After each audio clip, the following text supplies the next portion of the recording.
This podcast is part of the Planet Broadcasting Network. Visit planetbroadcasting.com for more podcasts from our great mates.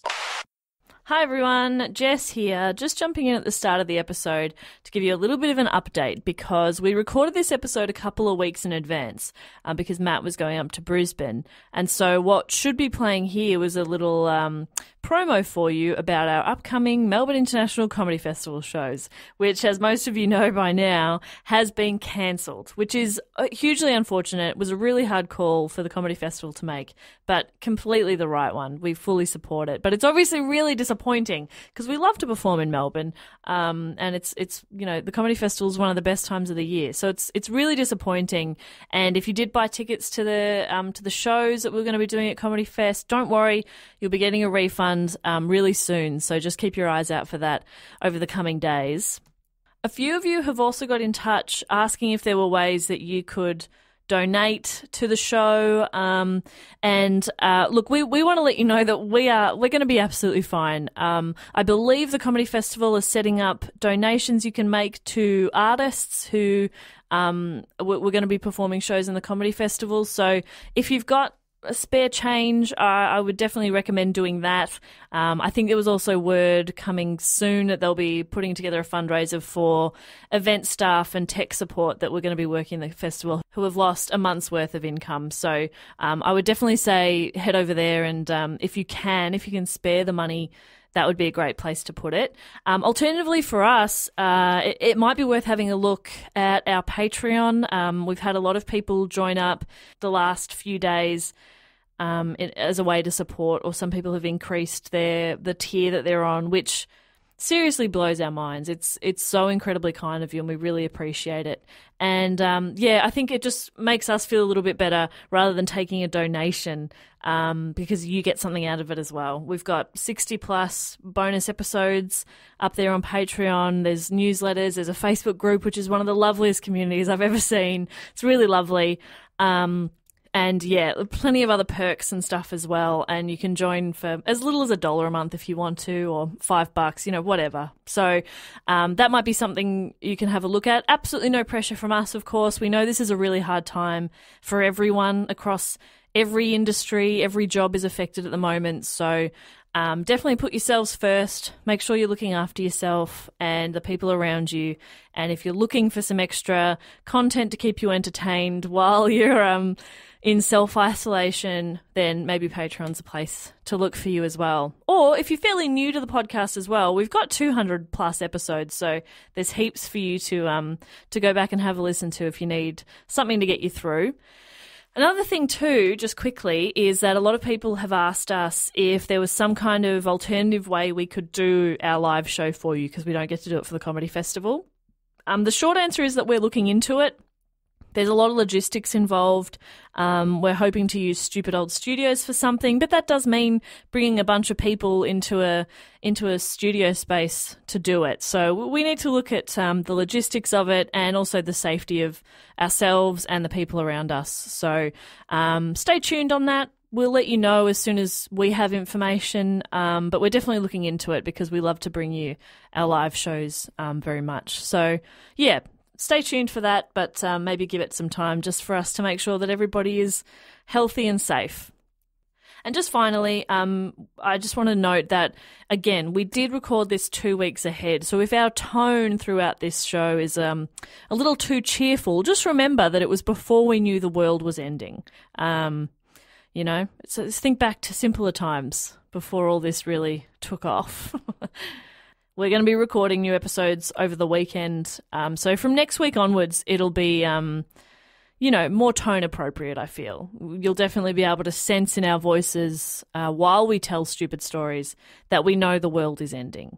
So look forward to that next week. Okay. The boys never let me do these intros, and I'm starting to understand why. But anyway, on with the show!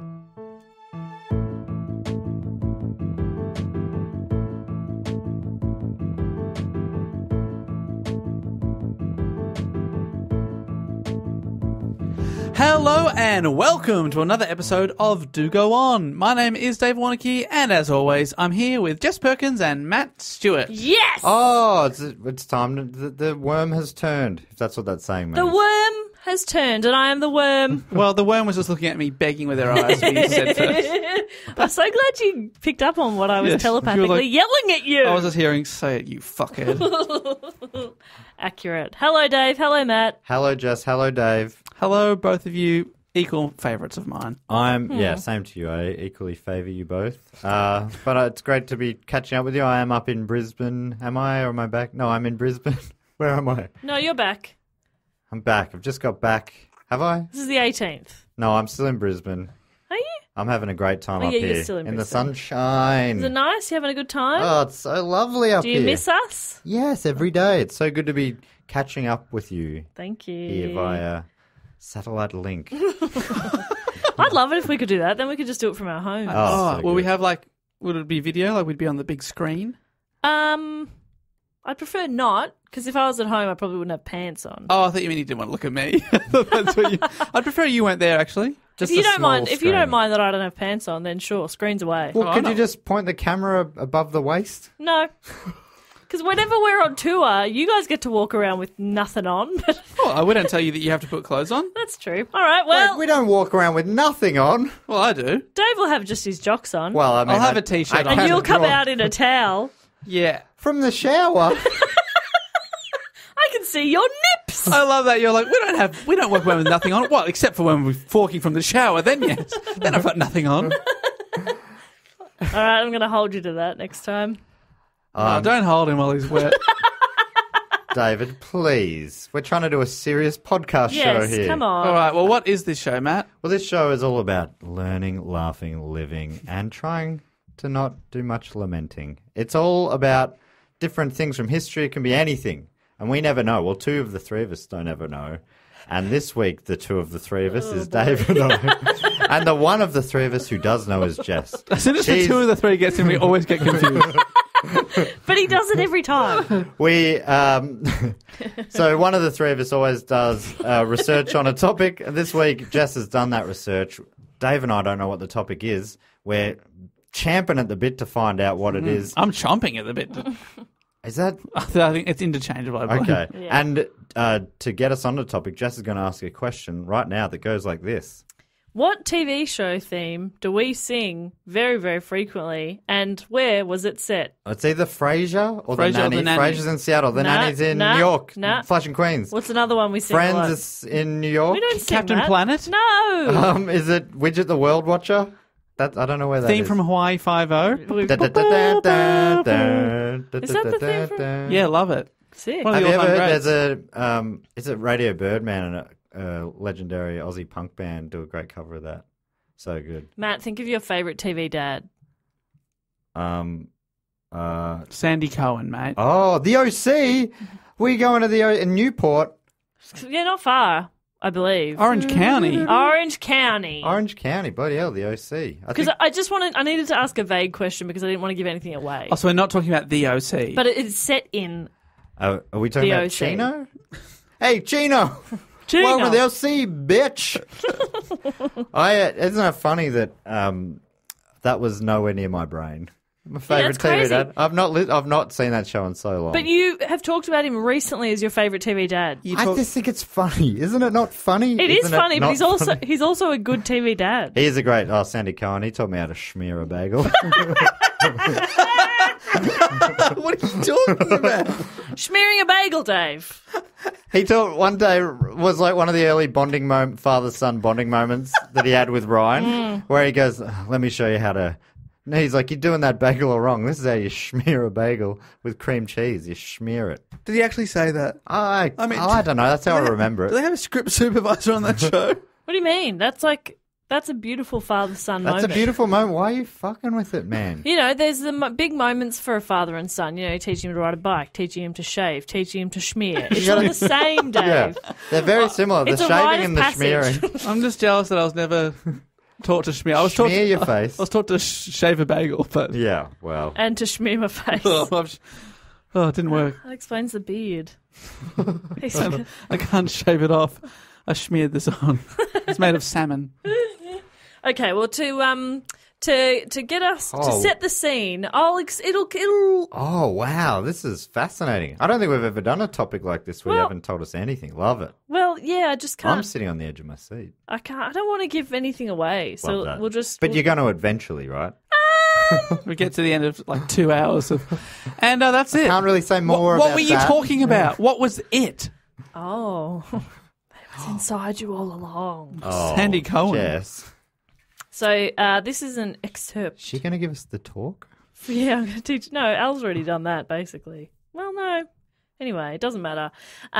This is I'm going to start you off with an excerpt from a book about this topic. Okay. Southern California is a place of many identities. There's the bustling area of Hollywood where movie deals are made over $500 lunches. There's Manhattan Beach, where college students both live and commute to nearby colleges or downtown. There are the inner cities, where residents live behind barred windows, fighting to survive amidst flying bullets and circling helicopters. Don't know why helicopters are deadly. California is a land of haves and have-nots, and this is seen most starkly in the upper-middle-class enclave of Irvine, 45 miles south of Los Angeles. It's like the tale of one city. Irvine, sometimes called the Land of Oz, Oh. is a city known for its seeming perfection, with its pristine, clean streets and manicured lawns. The community is known for its excellent schools, and the average home price in Irvine is $780,000. It's a wealthy area. Kelli Peters was a 49-year-old mother who worked as a volunteer director of the after-school classroom enrichment program, also known as ACE. After-school classroom enrichment. Love that. And what's her name? Kelli Peters. Okay, Kelly. So they're saying after school's one word there. After-school classroom enrichment program at Plaza Vista Elementary School. Described by her friends... Plaza Vista. That's so bad. Plaza Vista. Plaza Vista, that's someone who's really trying to sell it. I'm guessing it was a dump at first. They're like, let's really zhuzh it up. Yeah. It's a plaza. It's a vista. It's both. Just panicked. Described by her friends as an Earth Mother hippie beach girl who was hardworking and goes with the flow, Kelli had quit her job as a mortgage broker to look after her daughter, Sydney. Classic hippie mother of the earth job, mortgage broker. I know. Let me just close this deal. And then peace.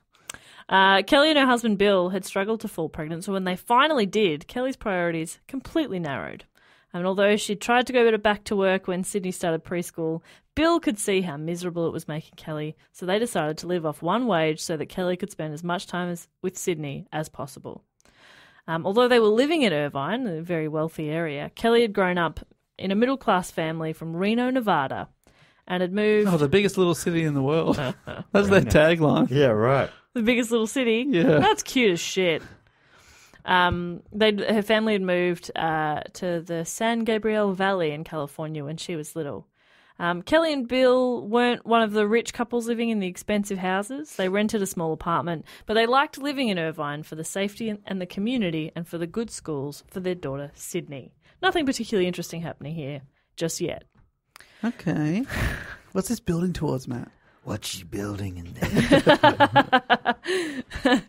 Kelli had started volunteering at Sydney's school when Sydney was in kindergarten, when the teacher had asked if any parents were free to come in and help out.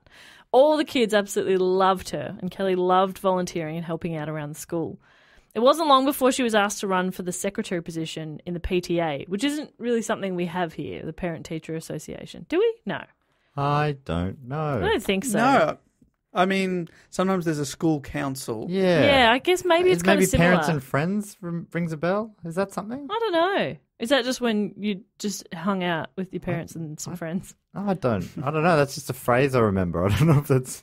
From films, the PTA seems a bit intense. Also, Right. It's kind of funny that you have to run for the position like a political campaign. That's wild. Yeah, that's real weird. So, yeah, she just liked volunteering, and people were like, come and join the PTA. And she won, and she got the position as a secretary. She took her role very seriously. Not that she was serious in nature, but because she'd agreed to do a job, so she just got it done. She's just that kind of person. She just liked helping.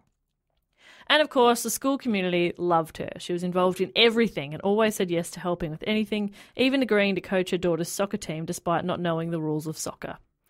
Just throw it. Just throw it. Apparently another mum, because there was no coach, and so another mum was like, why don't you and I just coach it together? And Kelly kind of thought like, well, I mean, she probably knows what she's doing. I'll help out. And the other mum had the same thought. So they're both like, well, she'll handle it, and I don't know, I'll get the oranges. But neither of them knew anything. Kelly also helped out with the DARE program, which was Drug Abuse Resistance Education, which obviously aimed to educate kids on the dangers of drugs. That might be important. Okay. It's going to be a truth or dare thing. Oh, I love truth or dare. Yeah. Truth. The ACE After School program that Kelly volunteered at offered classes in cooking, art, various sports. Teachers and parents volunteered watching the kids during these activities, and Kelly's daughter had taken a real liking to art classes. And in classic Kelly fashion, she just liked being around her daughter. Oh, that is classic Kelly. So, Kelly! She's just working all the time at this thing. Yeah, she's just very involved in the school community. That I call life. Yeah, Dave. I call it the PTA. Open your eyes. We call it the Open PT your third life. eye. That's what Christine would do. Squeegee that third eye. Who the fuck is Christine? Kelly? Kelly, damn it. She's a hippie mum. Hippie down-to-earth mother. Yeah, she'd believe in the third eye thing, wouldn't she? Kelly. Yeah. She'd Or also Christine. she'd also believe in refinancing your mortgage. Yeah. Yeah, and she can get you a good deal.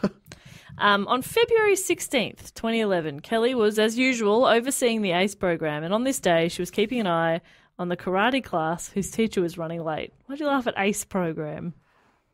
Did I? Oh, you think it's something else? No, we just looked at each other like 2011, not that long ago. Yeah, it's fairly recent. What's going on? No, it's building towards something Matt and I are like. And I'm really nervous about saying anything bad because people eventually hear this on YouTube and like, you were joking about that topic? Yeah.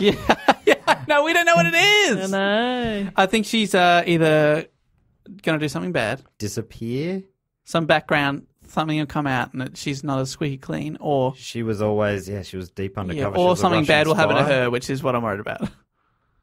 Well, a school. So the karate teacher is running a bit late. Kelly's just keeping an eye on the class. Right, she doesn't know anything about karate. She's Nah. still taking the black belts through their motions. She just wins and everything. She's nailing it. Yeah, she's throwing soccer balls at them. It's crazy.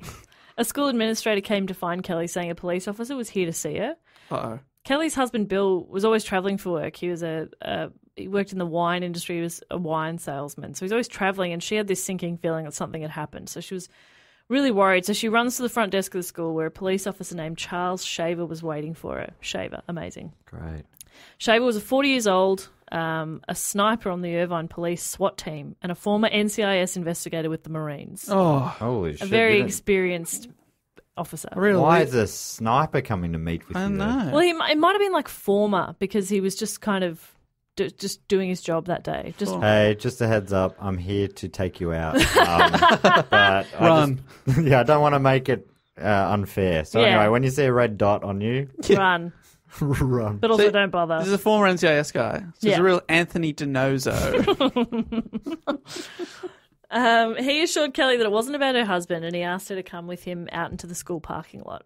Earlier that day at 1:15 p.m, a call had been made to the police about someone driving erratically in the school car park. The caller had said, "I was calling because my daughter's a student at Plaza Vista Elementary School, and I'm concerned one of the parent volunteers may be under the influence or using drugs. I just had to go over to the school, and I saw the car driving very erratically." The caller said he had seen drugs in the car, and he knew the name of the driver, Kelly. He knew the type of car, which was a PT Cruiser, and he even knew the license plate and what was written on the frame, which said, "Only for the groovy." Wow, that's so specific. That is, yeah. Like, the license plate's plenty, mate. Yeah, but also the frame says this, and I saw drugs, and And there's only about a quarter of a tank left in the engine, so they'll need to fill up pretty soon. you know what those PT Cruisers are like? Yeah. They're real guzzlers. Oh yeah. Fuel anyway. economy on those no good. Anyway, I got to go. Love Anonymous. Beep, beep. Love Anonymous. She's being set up. So as they walked out to Kelly's car, Officer Shaver told her about the call. She said it was impossible. She'd already parked and was inside when the call had been made at 1:15. He asked if she had anything in the car she shouldn't have, and she said no. He asked if he could search the car, and she said, of course. It didn't take him long to find, sticking out of the pouch behind the driver's seat, a bag of marijuana with a pipe in it and 2 small bags of pills. As he pulled the drugs out and put them on the hood of the car, Kelli begged him to put them away. Her daughter would be out any minute and other parents were looking at them. She said the drugs weren't hers, they must have been planted, and that sometimes she forgot to lock her car. Shaver interviewed staff members and discovered that Kelli had been telling the truth. They confirmed that she'd arrived around 12:40 p.m, meaning the caller claiming to have seen her at 1:15 was 35 minutes late, a gap in the timeline that he thought was a bit puzzling. Just gets another call. Oh, actually, I mean, and that happened about 36 minutes earlier than what I said earlier. Gotta go. Love Anonymous. Love Anonymous. Bye. Hey, it's Anonymous again. The cop's like, I can see you over there. No, that's not me. Stop pointing at me. Or him. Or them. Whoever that is. Who are you? What do you mean? You can see who? Where? I'm invisible. I've gone too far. Okay, bye. So he's thinking, that sounds a bit puzzling. He tries to call the number that had reported the erratic driving, and it was a fake number. So now this is where the story could have taken a real turn and been over very quickly. There's this amazing LA Times article, which is the main resource that I've used for this story. And it says this. It says, Shaver could have arrested Peters. Possessing pot on school grounds was a misdemeanor. Possessing narcotics like Vicodin and Percocet without a prescription was a felony. She could do time. Perhaps if this had been a less experienced cop, Kelli would have been arrested on the spot. But a few things stood out to Shaver. From the article again, it says, in his experience, no one left a bag of pot halfway out of a seat pouch, as if begging for it to be discovered. People typically hid their drugs in the glove box or under the car seat. Damn it! Should have put it in the glove box. And for some reason, he didn't know why, pot smokers didn't typically keep their pipes inside the stash bag itself. Fuck. It's so weird. Because if that was like an inexperienced cop, they'd be like, well, I found drugs, so that's pretty Got it. shut. But he was like, no, that doesn't add up. Yeah, Right. in my experience, this never happens. Yeah, why would it be sitting out like that, and why would they put the pipe in the bag? Oh, so she's lucky at this point. She's very lucky. He decided to look into it further, so he asked Kelli if he could search her apartment. She reluctantly agreed, concerned that if someone had planted drugs in her car, then they could have possibly also planted stuff in her house. She didn't know. After a thorough search of the house, Shaver said he was not going to be taking Kelli Peters into the police station. She wasn't totally off the hook yet, and the forensic team would be coming around for DNA samples. If her DNA was found on the drugs found in her car, then she'd be arrested. He asked Kelli, if the drugs aren't yours, then how did they get in your car? And Kelli replied, I have an enemy. Ooh. Oh! Ooh. I wonder, like, it feels like even if her DNA's on there, it was in her car. Her DNA is going to be in the car. Yeah. Odds are her DNA would be on those just from being in her car. Yeah, but like she wouldn't have like saliva inside the pipe Fingerprints or something. Exactly, yeah. So, exactly 1 year earlier, to the day, Kelli was rounding up all the kids after a tennis class as part of her duties as the volunteer director of this ACE after-school program. Every day she'd lead the kids in through the back door of the building to meet their parents who were waiting out the front. After the kids had been collected, she went to the cooking class, which always ran later than the other classes, and chatted to some of the kids about what they were cooking. She'd sample the food. She'd pretend it was amazing. Even if it wasn't good, she'd be like, yum! Yeah, I need to go to the bathroom. We did it! Yeah. I can't get it out. What's that? Oh my God. Do you call that salt? Do you call that salt? The kids were making salt. Okay. Bath salts. It was a drug lab. Did I ever tell you when I did food tech, which is what we called the cooking class when I was in year 8? I was a terrible chef, still am. Got to an end of a thing when I realised I hadn't cooked the bacon. It was meant to be like a breaded thing with like bacon and then tomato and stuff on the top of it. So I just hid the raw bacon and then put the tomato over the top of it. I just put it in there so they would eat raw bacon. Oh, no, so no one had to eat it. The teachers had to assess what it looked like because you couldn't eat 24 different Yeah, meals. of course. It's not the Great Australian Bake Off. Yeah, you know. This bacon has got a magnificent crunch. So crunchy. And then, got a good mark, and then at the end everyone's eating them. They're like, why aren't you eating yours? I'm like, I'm just going to put mine in the bin. Yeah, I'm good, thanks. I haven't cooked it. Were you busted? No, Never. No. All right, Mark. Didn't notice it. Not till now. Yeah. No, Mrs. Fielding! We've got Mrs. Fielding. She's just outside this Oh, door. no. She was stern then, and she's even sterner now. This whole podcast has been an elaborate ruse Well done. to Well, catch you in that lie. I do have an enemy. She knew. Who's the enemy? We're about to find out. It's the same one as Kelly. Oh, Whoa. wow. Okay. That's probably not one that you want to have, actually. I'm on her side.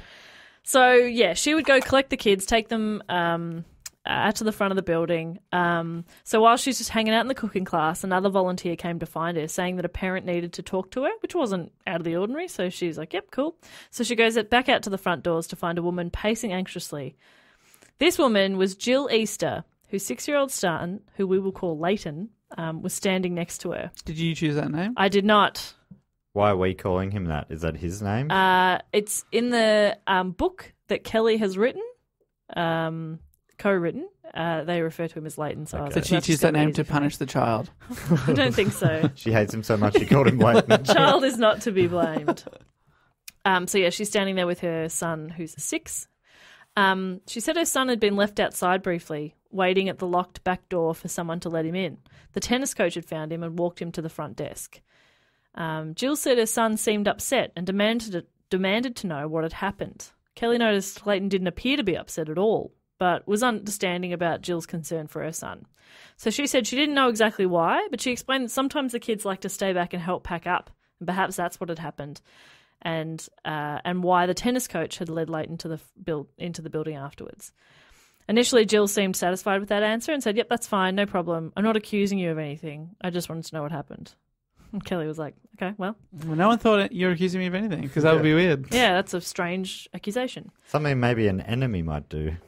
So Jill left and went back to the cooking class, only to be interrupted. Kelly went back to the cooking class, only to be interrupted again by the volunteer saying Jill was back. This happened a couple of times, sort of back and forth. This time Jill said, I'm having a problem with why Leighton was brought up by the tennis coach. And she kept making comments like this, eventually insinuating that the tennis coach had been inappropriate with her son. It's no base. This is a baseless claim, but she's fixated on it. She said her son had been standing outside alone, crying for 20 minutes. Kelly explained that didn't sound right. Class ended at 2:30. Kelly waited for the kids to line up until 2:35. And the tennis coach has to leave by 2:40 to get to his next class on time, so Leighton could have only been waiting for maybe 5 minutes. Kelly explained that the boy had been slow to line up, that he tended to take his time, and it wasn't unusual. A lot of the kids were sort of pretty casual about it. This conversation went on for ages, and when Kelly finally walked away from Jill, she heard Jill say, "How do you sleep at night?" and then yell, "I'll get you." Wait, what's happening? Jill, what are you talking about? Wait, I'm so confused now. So why it feels like she's... Isn't there beef with the tennis coach? Yeah, but now because Kelly's not doing anything about it? Yeah. And Kelly should because she's in the PTA? And she's like the volunteer director of this after-school program. Wow. So she's saying... She's going to get her for this. Oh, yeah. That's How do you escalated sleep quickly. at night? And I'll get you. Yeah, right. But the kid, this whole time, not upset. So he's Leighton, he's a tennis player. That's why they've called him Leighton. Because Yes. the great Australian tennis player, Leighton. Of course. That's the only Leighton I've ever come across. Little Leighton. It's a great name. Little Leighton. Little Leighton. Yeah. Only with little at the top. Yeah. Yeah, it's his rapper Leighton. name. Leighton. Little Leights. Leighton. Seems weirder the more you say it. No. Leighton. Leighton. And for some reason, there's a double L there. Yeah. Leighton. Leighton. Leighton. Leighton. So a little bit about this woman, Jill Easter. Jill was an attorney, a graduate of Berkeley Law, a fact she displayed on her car license plate. Because that's pretty hot. That's a prestigious place, Yeah, right? Berkeley, yeah. right? And is Jill? That's her real name? Yes. Because I don't want to talk too disparagingly about this lady in case she destroys my life as well. Exactly, yeah. No, there's going to be a lot of allegedly through this because she definitely does feel like someone who would go after you. Anyway. Litigious. Allegedly. Allegedly, yes. So Jill had quit her practice to become a stay-at-home mum in Irvine, and by appearances, her daily routine was unexceptional. Playdates at the community pool, sushi with girlfriends, hair salons, Starbucks, yoga. Holy shit. She sounds like, apart from Starbucks being ordinary coffee, that sounds like a great... Such a good day. That sounds like a montage of someone having fun. I also don't know why Starbucks is bad coffee, but I know that I should say that it is. Because I've had one and it was fine. But people say it's awful. And I don't want to sound like you've told me it's bad. Don't dob me in. But yeah, it's pretty shit. But also, we're Melbourne fucking snobs. What, you said we there. I'm a Melbourne snob. Thank you. I don't drink the filthy stuff. I'm not a slave to the bean. I, for one, bow down to my bean overlords. I haven't had a bean juice in a little while. Really? Why not? You're Why off the not? bean. Why would you deprive yourself of the best thing that happens in my day? I just need to find the right time to have it to Morning. harness that power. Yeah, is morning not that's the usual time? Yeah, but I never get around to doing it at the I You have so little energy you can't even get the extra I energy. think you need the coffee. Oh. Have a coffee, then you'll have energy to get a coffee. Okay. 2 coffees. Yes. 2 coffees, please. Don't you know how I do it?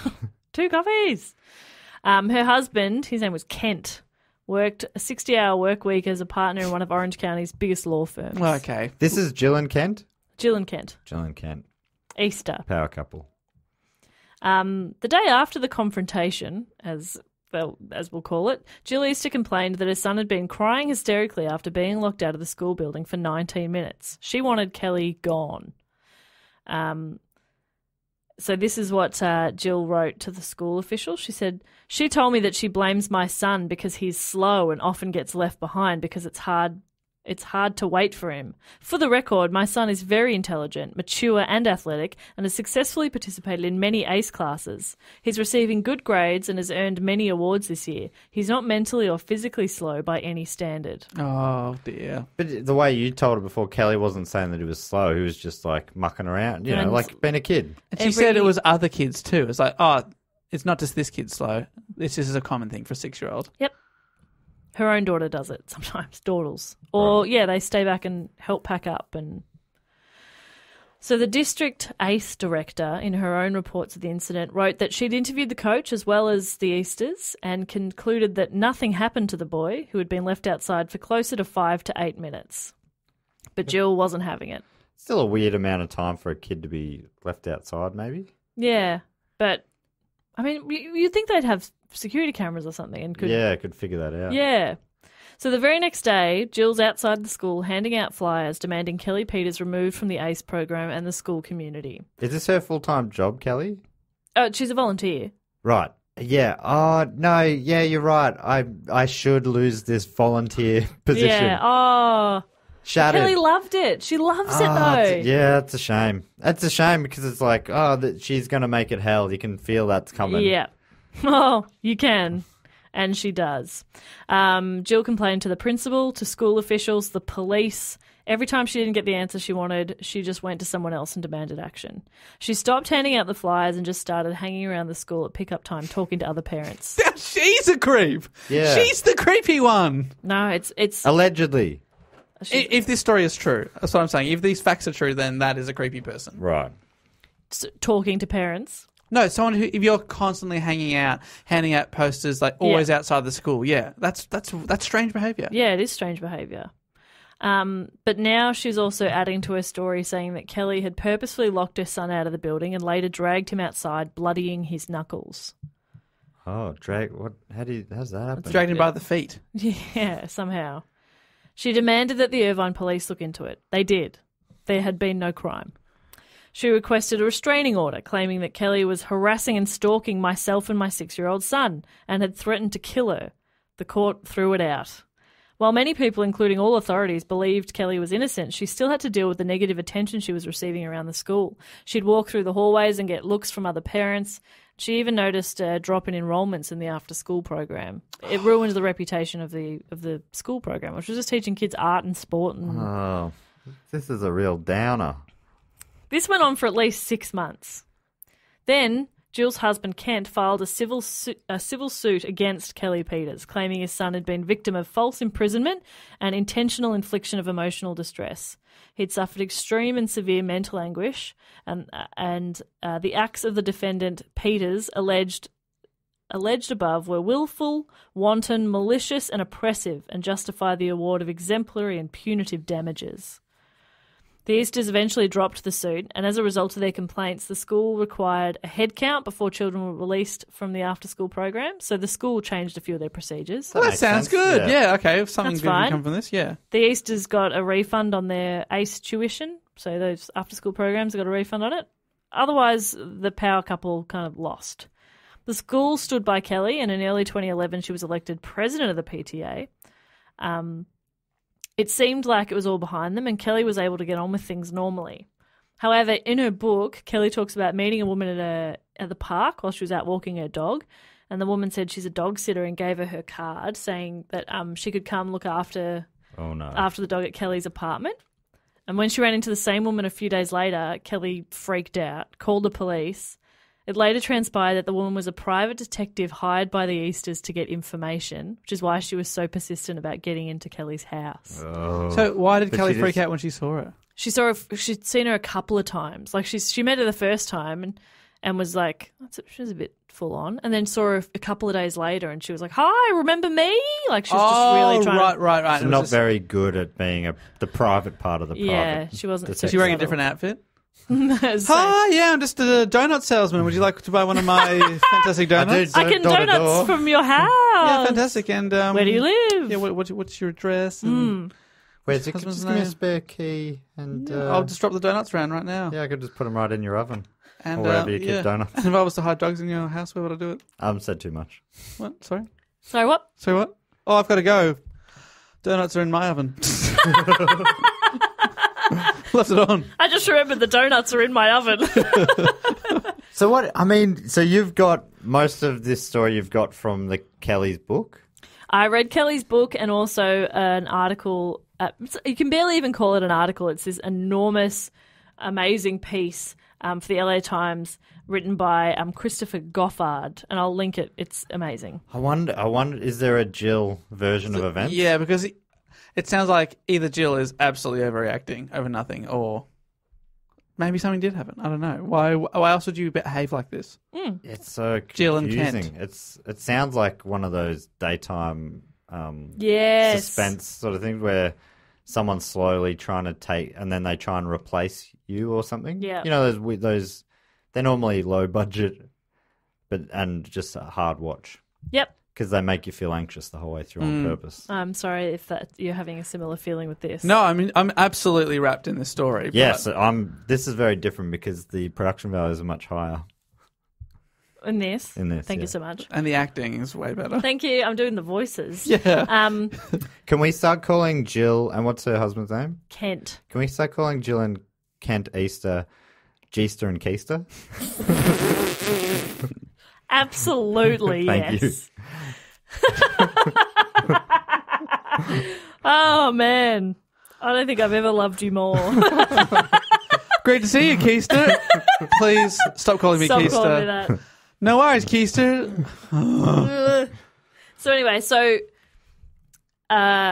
this brings us back to the drugs in her car, which was a year after the first time, like that big confrontation. It's such an embarrassing attempt at planning drugs because that a cop is just like, well, this is not right. That's so funny. The cop's like, oh, don't worry about this. Okay, Oh, this is embarrassing. I'm so sorry I've wasted your time, Kelli. it's clearly like the people putting the drugs in they don't know drugs either. Yeah. So they've just didn't know what to do. It's almost adorable, but also like so full on So and full And scary. they describe the guy, the car, it's also got a bumper sticker that says drug user. Don't know what that means. Isn't that wild? So that was someone they've in on it with them. I know. And they just got the timing wrong. Maybe if they got that timing right, it would have been so easy to explain. If it is her and her husband, who are both high-powered lawyers, have they not come across proper crime before? Yeah. It sounds like someone who's a very uptight, a very religious person who doesn't have any knowledge of the criminal world whatsoever. Right. Like, oh, yes, people use drugs. Yes. Oh, a drug pipe. Put the drug pipe in with the drugs. Pills and marijuana, Yeah. classic combo. Yeah. Why? But why? I just don't understand why they've become so obsessed with it. Yeah, a great question. So obviously they're thinking this Kelly person is the devil in their minds to make them act like this. So it feels like they've sort of either, the way you understand it is different, or they've sort of, their grip on what has actually happened is shifted off into fantasy land a little bit. Yeah, and it could be bit of column A, probably mostly column B. So it brings us back to the drugs in the car. So Detective Mark Andriozzi was looking into the case of the drugs being found in this woman's car. To him, Kelli seemed genuinely frightened and doubted that she was guilty. From that LA Times article again, says she could She couldn't be positive that the Easters were behind the drugs in her car. She told police there was another possibility, a 43-year-old dad who lived across the street from the school and had a reputation for bizarre behaviour. Police knew him well. They'd responded to complaints about him wandering onto campus without permission, ranting at school staff, heckling the crossing guard, and videotaping the crosswalk as kids moved through it. At least once, he'd shown up in a Batman costume, masked and caped, to pick up his son. So he's also just an embarrassing dad. The biggest crime of all.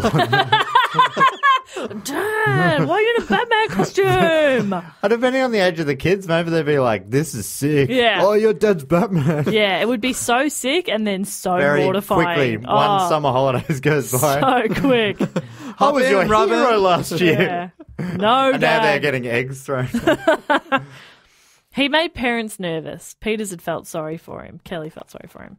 But now she recalled how he'd wanted her PTA job, how he'd even asked her for copies of the bylaws. Maybe he'd studied them and knew that drug possession would disqualify her from her position. He would, usurp her as the new PTA king. She's got potentially two enemies. This person who sounds like she's very lovely and she's volunteer. I mean, it's a volunteer job. I know. Who's fighting so hard for that? That's so I must weird. sound like such a piece of shit.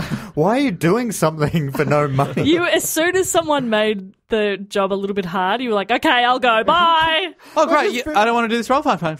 Bye. No, that's true. And I forget that, I do plenty of things that don't get paid that I'm passionate about. So obviously I get it, but it just sort of feels like now that I know that something bad enough has happened that you're telling me about it on a podcast, which is, the sign that something's gone down.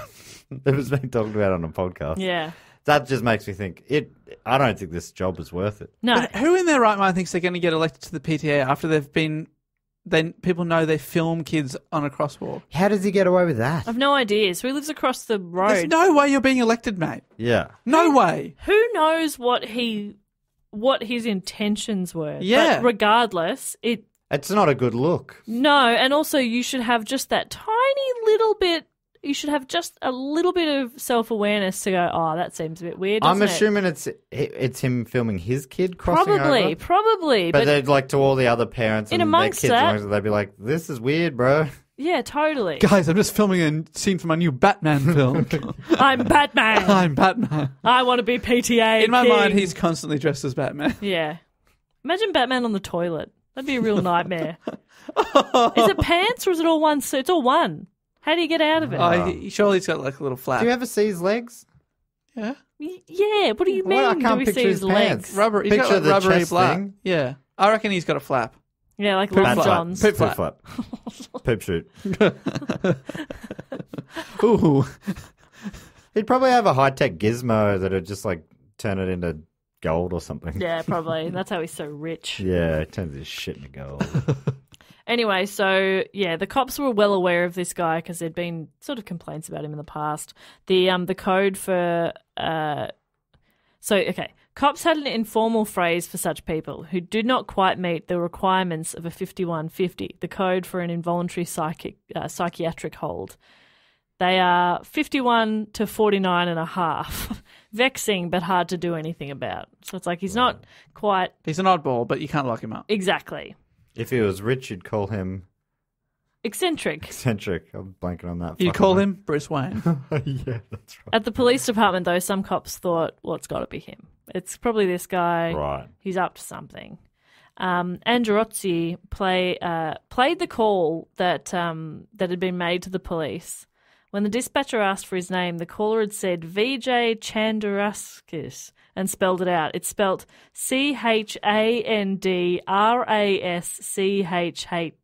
CHANDRASCHCKHR. C-K. HR. So no vowel between the last letters. No, and they'd spelled it out that way. The caller had claimed to have a daughter at Plaza Vista, but the school had nobody by that name, probably because it's a made-up name. He listened to it again and again. He's listening to this call, and he noticed that the caller stuttered nervously and volunteered more information than a typical caller did. as if it was following a script. He also noticed that while the caller started off speaking in standard American English, he inexplicably acquired an Indian accent midway through the conversation. Oh, no. You were kidding. Halfway through, A faint, half-hearted one, he starts painting himself into a corner. as if he suddenly decided that the name he'd given required an Yeah, accent. he's like, oh my God, I'm about to tell them my name is VK, whatever that was. Oh, Vijay Chandrasekhar. I like the name VJ. It was one of my VJ 's favourite great. golfers as a kid. VJ Singh, remember him? Yeah. Fiji Fiji. golfer. And this guy's decided that if your name is VJ, you have to have an Indian accent. Right. So he's sort of gone into that for some reason. oh my God. Some of his colleagues at the police believed that it was that Batman. They believed it was Batman trying to disguise his I voice. thought it was Hank Azaria. There was, in the background of the call, they could hear bats flapping about. I thought, And Michael Caine saying, "Your dinner, Master Wife." oh, sorry, I didn't see you were on the phone. I'll leave it over here, Master Wayne. Alfred, piss off! Piss off! Piss off! Oh, it's me, VJ. It's a video. So they traced the call as well, and it had been placed from a wall-mounted phone in the ground floor business office at the Island Hotel, which was an elegant high-rise resort in Newport Beach. And is that a long way away? So, like, they're saying, I just saw this. It's clearly, one, the car was parked, and two, that they weren't in the car park. Yeah, I mean the call was definitely bogus by this point Yeah. because they're not even in the car park; they're not in the vicinity. But it's at a wealthy hotel. Yes, the business office at a hotel. Oh. Does Batman work there? Detective Matt McLaughlin, amazing name, went to the hotel basement to study surveillance footage. On the screen, people moved in and out of the lobby. He was looking for they're calling him the PTA rival. So they're looking for Batman, who was a 5'8" Asian man in his early 40s. There was no sign of him. There was, however, a tall, lanky figure he didn't recognise, a man in a dark suit who walked calmly towards the business centre just before the call. Dark suit with a helmet, Yeah. They mask, have little cowl. ears. Batman! When shown the footage, the school principal said, it looks like Kent Easter. Keister. Keister. We gotcha. Gotcha, Keister. So Keith is a tall man. Mr. Keister. So Andreozzi, the detective, began following the Easters, learning their habits. Asking them, do you have any dogs you need walked or... Or donuts you need baked, can you or donuts, what's just let me up? know. Can I come to your house? I'm a handyman. What do you need? I'll Why am do I it. wearing a police uniform? Don't ask questions. Don't worry about it. That's none of your business. They learnt that Keister's office was just a few hundred metres from the Island Hotel. They discovered that the couple's home in Irvine was about a mile from Kelly's apartment. They discovered that Keister carried a BlackBerry and his wife Jill Geester? Yeah. He's from Geester. Had an iPhone, and that between 2:37am and 4:21am on Feb 16th, early, the day the drugs turned up in Kelly's car, those two phones had exchanged 15 text messages between 2:37 and 4:21am. I'm like, well, husband and wife are probably, that could be pretty normal, but yeah, that's pretty late or early. 15 texts. I'm sending that within 15 minutes. Most of them, where are you? Where are you? Who is she? Who is she? That's between 9am and 10am.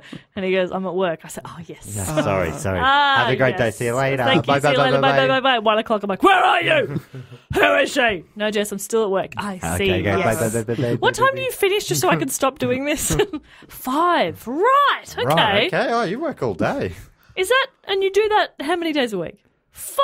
5 days. That feels high. That sounds like... What a way to make That a sounds like living. he's having an affair. Yeah, he must be. 501. Who is she? Where are you? It takes a while to get home, Jess. Anyway, I'm very confused by this whole work thing. So these people, the Easters, are messing each other at a very late hour. And also, I mean, you're married, you live together. Why are you texting each other on a Tuesday, a Wednesday It's like, or something? can you at that turn off the light? No, you turn it off.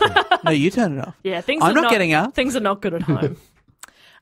So the iPhone had been pinging off the cell phone tower nearest to the Easter's home. But the BlackBerry was pinging off a different tower, the one closest to Kelly's apartment complex, where her PT Cruiser had been parked in the outdoor lot. So Keister's phone is pinging off towers near Kelly's house. And they were trying to make it seem like Kelly was pinging off something else. Over several weeks of following the couple and getting to know their habits, investigators were ready to pounce.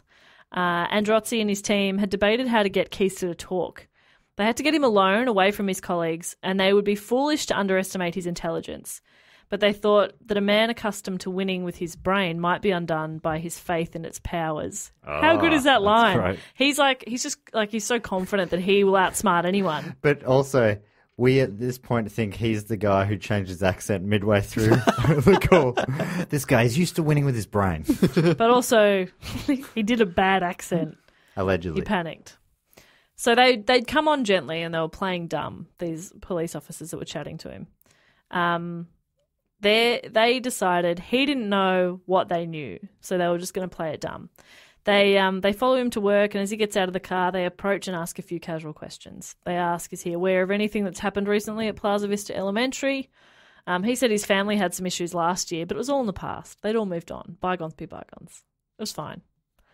Well, that's good to know. Yeah. Yeah. So, yeah, and that's it. So thanks for...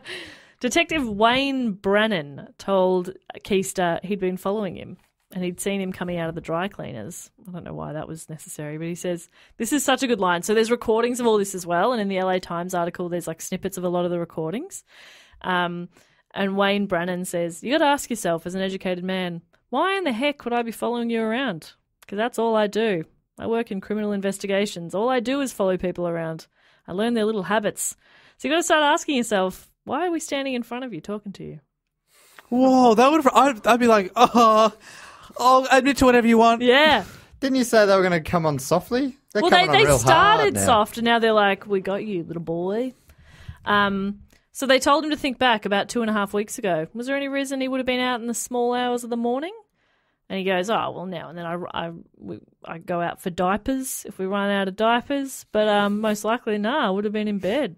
So Go for diapers if I'm hungry. I mean, oh no. Oh, God. It's all coming undone. Go out for diapers. At 2 o'clock in the morning. Yeah. Oh, yeah. Just let the kid Late shit night itself snack. and learn a lesson.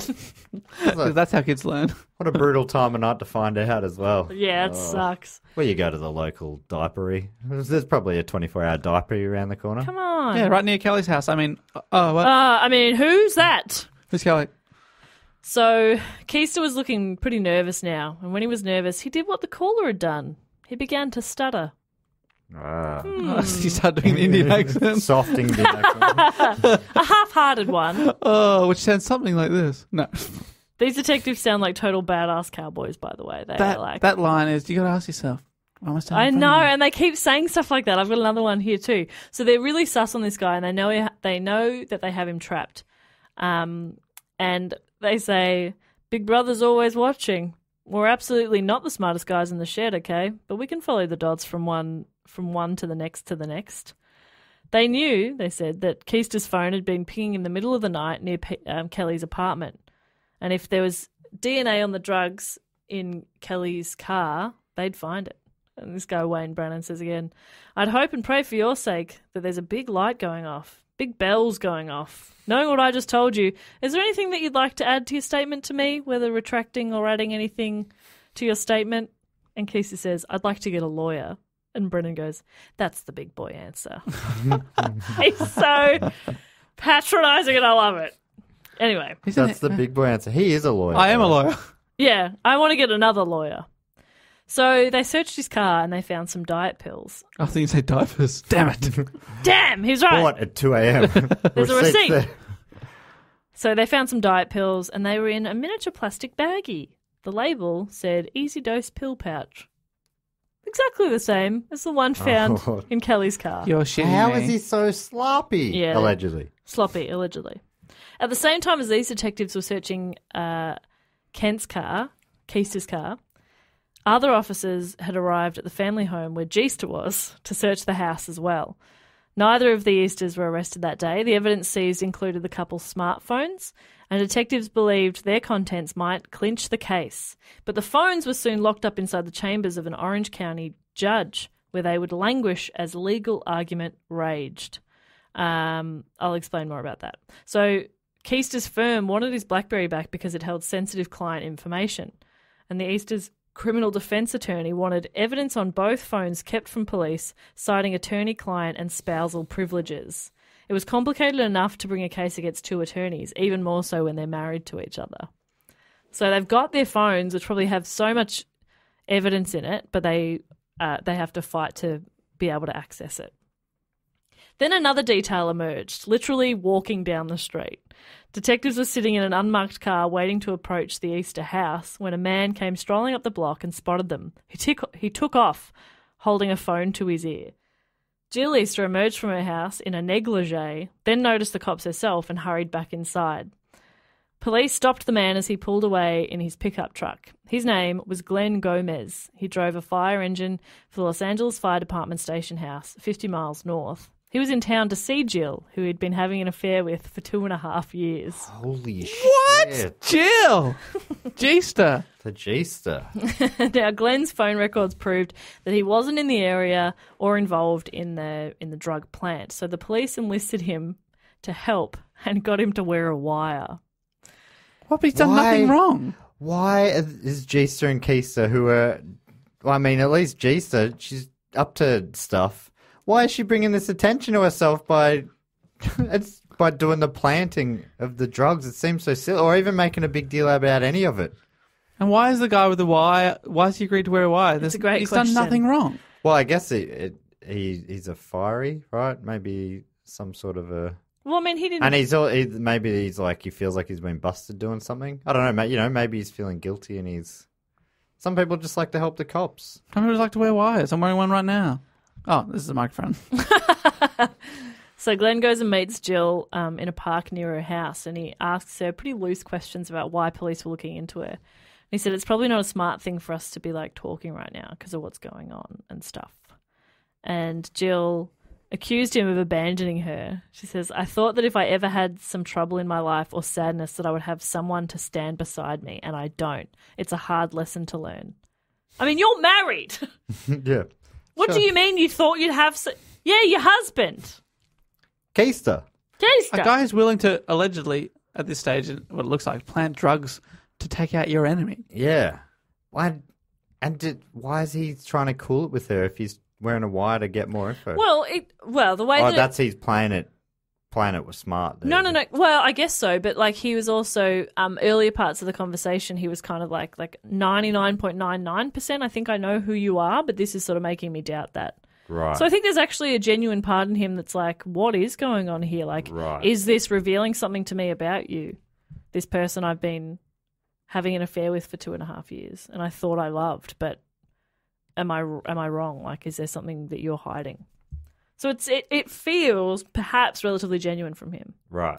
But why? So why do you agree to wear a wire and then stop talking to her? It's a great question. Anyway, so then she claims that she doesn't know why the police are investigating her. And when he said, well, if you haven't done anything wrong, then you should be fine, she gets really, really angry. Again, this recording is on the LA Times article. And you can hear her. She gets angry. She says, I'm not going to be fine. Do you understand me? Don't just put your head in the sand. This is the moment. This is when I needed someone and you turned your back on me. And I will not survive this. Very dramatic. Whoa. But she's saying I didn't do anything wrong. Yeah, but it's going to destroy me. Okay. Confusing. Yep. So soon after the conversation in the park, Glenn, the firefighter, told police they'd broken up and she went crazy, allegedly. It's his words. She showed up at his Long Beach home and told his wife about the affair, brandishing emails and photos. And she detailed the affair in a letter to the dance studio where his wife worked.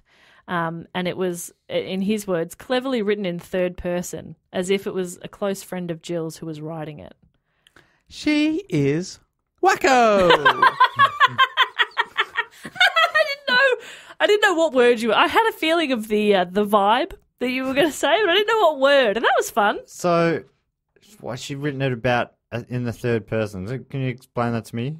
As if, so she was sort of pretending to be somebody else, I think. Who's breaking the affair? Why? I just wanted to let you know that Jill's having an affair, or she's trying to protect. She sent it to his wife's work, saying your husband's having an affair with this woman. So she's outing herself. Well, she turned up at the house. And showed the wife emails and stuff. That's strange. So I don't fully understand So why send the letter third, too? Yeah. And the third person thing seems strange. It doesn't make sense. It does not make sense. In March of 2011, police detective Mark Andriozzi called Kelli Peters and said the department now had strong evidence that the drugs had been planted, as she had insisted all along. They didn't want to tell Kelli too much for fear that info could get out and somehow the Easters would find a way to stop it. But what they had found was that Jill Easter's DNA was on the pot pipe and the Vicodin pills, though not on the Percocet. Kent Easter's DNA was on all of it. Oh, Kent. Kent. Does he know about Jester's affair? Not sure at this stage. Right. Interesting. Unfortunately, though, police had to jump through a lot of hoops in order to be able to look into any of the couple's phone history, like I mentioned before. So a separate entity was brought in to sift through and remove anything that fell under client-attorney confidentiality, which took an insanely long time, like a year. So a year passes, the police investigation, including the embarrassing search of his office, had not harmed Kent Easter's career. In fact, his firm had named him an equity partner, cutting him into a share of the profits. What are you doing? So many police officers came to his office. Like it was overkill. There were so many cops there, and some of his colleagues were arcing up at them. And then once a police officer threatened to arrest them, they calmed down a little bit. They're like, "Okay, we'll leave you alone, whatever." But they were really arced up. But it didn't affect his career. And they named him a at this partner. point. That's interesting. Equity partner. That means he would have had to buy in, if I learn anything from The Good Wife. And that would have been a chunky sum, hundreds of thousands probably, maybe, if it was the same firm that... They had on The Good Wife. Yeah. Yeah, but then, I don't know, he becomes makes decisions and stuff like that and represents the business a lot more. Yeah. And so, the point there is that things are still going along pretty normally for him. But Kelli was filled with paranoia and dread. Every morning she checked her car carefully for drugs. She had to start seeing a therapist. And even at one point, the therapist sort of was Kelli explained to her what had happened, that the drugs had been planted and stuff. And the therapist was like, "How did you get away with that?" Nobody gets away with having drugs in their car. She was saying you got away with it. Yeah, or why were you not arrested? Well, the answer is that he put the pipe in with the marijuana. And then the therapist was like, "You should have mentioned that, obviously. That's ridiculous." Who would do that? What's this therapist? Well, that's it. And then it filled Kelli with more dread that nobody was ever going to believe her. Oh, that sounds like a shithouse therapist. It was awful for the whole family. Allegedly. Her daughter Sydney, who turned 11 that year, refused to sleep alone, fearing she'd be abducted because people had been following them. So it was pretty scary. And at recess, Kelli would sometimes find her daughter sitting alone or wandering the yard, just talking to herself. But she got some help as well. And just to clarify, she's fine now. Okay. The daughter. Yes. So, a guy called Christopher Duff, who was a career prosecutor in his early 40s, joined the team in the spring of 2012. He considered all the possibilities. In so many places, he thought it would have gone very differently. Like if it had happened in a different part of California, or if the cops hadn't been as experienced as Shaver was, it all could have been a very different story. And he also met with Kelli and he believed her, and he also knew that a jury would sympathise with her. Looking over the evidence, the prosecutor decided that he had enough. He had their DNA on the pot pipe and painkillers. I was going to say, that's so much evidence, yeah. surely. None of her DNA, I'm guessing. Or very little. He had motive and opportunity. He had incriminating smartphone pings. He'd convicted killers on less. So he was like, we've got enough evidence here. That's worrying, but... I know. First time I read it... He said that hello. I've convicted killers for a lot less. Sorry, what? Sorry, you've what now? Yep. Well, when I first read that sentence where it's like, he decided he had enough, I first read it like, he'd had enough. I've had enough of this. But he just meant he had enough evidence. And I only just realised that halfway through reading that sentence out loud just then. So if that tone was a little off, that's why. I did get your tone at first wrong, I must admit. But then I got what you meant straight away.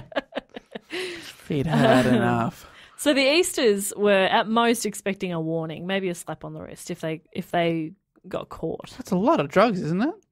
Yeah, having drugs and then planting them. That feels like there's That's multiple two crimes, crimes right? there. Yeah. Breaking into a car. And their lawyer said that if anything happened, they'd have plenty of warning and time to have bail money ready, so it would be an in and out quick process. The DA's office would let them know this is going to happen. They're probably going to come arrest you. They could just have the bail money ready. Oh, you've arrested us. Okay, here's our bail. Goodbye. It's going to be quick and easy. But that wasn't what the Irvine police had in mind. Damn right. So Keister had just dropped off 2 of his kids at a tennis camp when the patrol car pulled him over at a busy intersection in Irvine. They called a tow truck for his Toyota Camry, handcuffed him and drove him to the county jail in Santa Ana. Okay. He's got a Camry? Is that why it bothered you? I just read it too. I was like, really, a Camry? This is not like The Good Wife at all. It's a family car. Yeah. I thought he was driving some sort of luxury SUV. I feel like I could almost afford a Camry. Matt, I mean, I would say dream big, but... Matt, there's no point. Well, let's say what year? We're talking, like, 2004. I mean... Mate, let's not exaggerate. Okay, late 90s. 2000. Late 90s. 97? You can afford a 97 Good Camry, yes. Yeah. For sure. So they pulled him over in the Camry. They've towed it. They've towed him. They've taken him to the county jail. And he's standing in the intake courtyard when he saw his wife, who'd been arrested at their house, arrive in a squad car. So they've both been arrested. Right, was she pulled over in a Ferrari? Is that what's happened? She has a very nice car? Of course she does. I don't know. No, she was at home, Dave. Right, I'm just wondering why he's driving a Camry. There's so many questions here. Those are the questions you focused on. They were fairly quickly released on bail, but their mugshots were everywhere, stirring a lot of comment on news and social media. Most likely due to, obviously, like it's a wealthy couple and an incredibly petty crime. They drive a Toyota Camry. Yeah, the biggest scandal is that his Camry was towed. He's part of a law firm and they kick him out not because he of the crime, but because he was seen in a Toyota Camry. Yeah, the boss walks down to the parking garage one day. He's like, whose car is this? In the reserve spot? Lambo, Camry. Kent, come here. Some poor person's driven a Camry into your spot. Oh no, sir, that's my car. What? You're fired. Get out. They wouldn't. I imagine Americans wouldn't say Toyota Camrys. They'd call them like Toyota Camrys. Oh boy. How would they say it? It's not. That doesn't sound right either, though. They probably is Camry. They still say Toyota. They say Toyota. Yeah, not whatever you just Camry. said. Camry. Camry. I bet they say Camry. Yeah, I'm sure they say Camry. Americans, don't tweet at him. Let him have it. Yeah, Matt, good one. Sorry I said Oregano. Camry. Oregano. So DNA from Geister and Keister had turned up on the drugs, but the weight of the evidence was stronger against Keister. It was Keister who'd been captured on tape making a phony call to the police, implicating Kelli, and it was Keister's BlackBerry that had been pinging near Kelli's car when the drugs were planted. But it was Geister who took the blame for planting the drugs in a declaration filed with the court and quickly sealed. It wasn't a confession in the normal sense. It couldn't be used against her. What? So I did it, but you can't tell me I did it. It was all part of this ingenious defence motion to try the Easters separately. So her admission of guilt provided a strong legal basis for trialling them separately, and which meant they couldn't testify against each other. Right, because it's spousal stuff. Exactly. So Keister would naturally wish to put her on the stand in his own defence, but couldn't legally do so if they were put on trial together. He could if the trials were severed. So if they're put on trial together, then they can't testify against each other. But if they're separate, they are, and then he can... Anyway, I'll just keep reading and it will make sense. Yeah, so that I found in The Good Wife that spousal... what is it called? Spousal privilege or something is... Yeah, that was tricky. And it just meant that you didn't have to... You couldn't make a spouse dob their partner in or something. Something along those lines. So they're trying to mess with that somehow. So if the judge decided to split the trials, it was easy to envision calamity for the state's case. The defence would push to have Jill Easter tried first.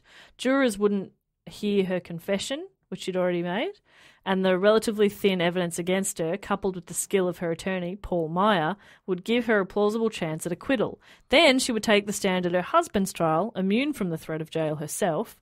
If she could testify credibly that she'd planted the drugs, he would go free. Game over. Oh, right, because she's like, I've already been found not guilty. Yep. Double I jeopardy. did it. Yep. And then they... That feels like a real good system. Great. Don't you Yeah, think? yeah. Yeah. But also... That's justice being done, no doubt. These are two, like, attorneys playing the game. So it was a far-seeing strategy, equal part cold logic and deterring.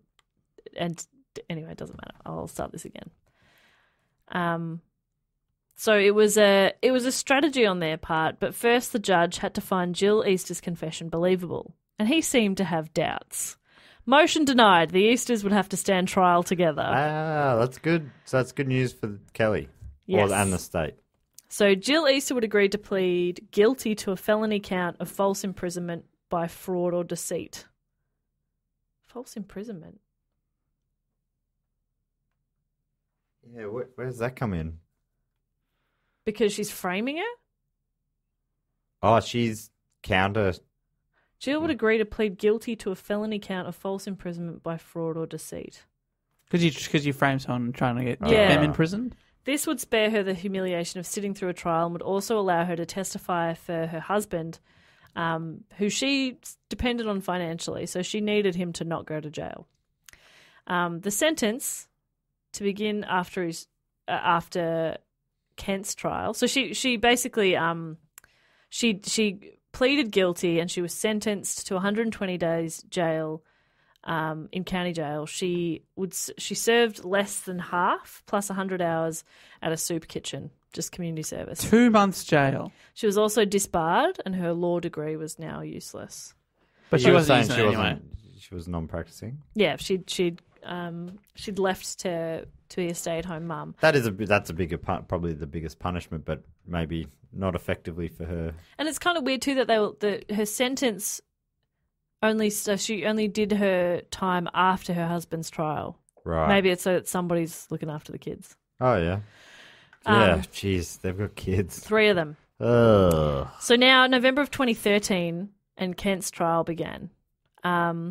His team was headed by Thomas Beinart Jr., one of the top prosecutors in the state. And they had an interesting strategy. See, Kent had already failed to avoid getting arrested. He'd lost his job and he was going to trial anyway. So the only card he had left to play was that he was a weak man, victim to his overbearing and intimidating wife. So he's going to just in the case anyway, turn it on to Jill. Yes. So this is what the lawyer told jurors. He says, well, Kent's a very good human being. He didn't have a backbone when it came to his wife. She wore the pants in the family. She pushed him around. Oh, gross. It was all Jill's fault, and she had forced him into helping. He knew that his wife had been unfaithful to him off and on for years, and he said, I felt that it was my job to be a husband to stay married. Nobody in our family had ever gotten divorced. Oh. And he also had an explanation for why his phone was pinging off the tower close to Kelly's house. And he said, we swapped phones. Kelly had my phone. Oh, yeah. Jill had his phone, right? Jill had his phone. Sorry, I think Kelly. We swapped phones. So I've said too much. I've said too much. He'd been at home, sleeping, sore from a recent surgery. It doesn't say what surgery. She just had surgery. So it definitely couldn't have been me because I just had surgery. She'd left her iPhone in the bedroom to charge and taken his BlackBerry. He thought she was downstairs tending to their sick daughter, but unbeknownst to him, she'd slipped out to plant the drugs. I mean, I don't know why she would take your phone to go downstairs to look after your daughter. So that doesn't seem... Yeah. Right, but they sent each other a bunch of messages too. And he's right? also exactly. playing it dumb, but he also made the call. But he also said that he knew she'd been having an affair, and one of the prosecutors was like, so you know your wife's having an affair and she's left her phone unattended just sitting right next to you and you're not looking at your phone? He's like, oh, nah. And they're like, really?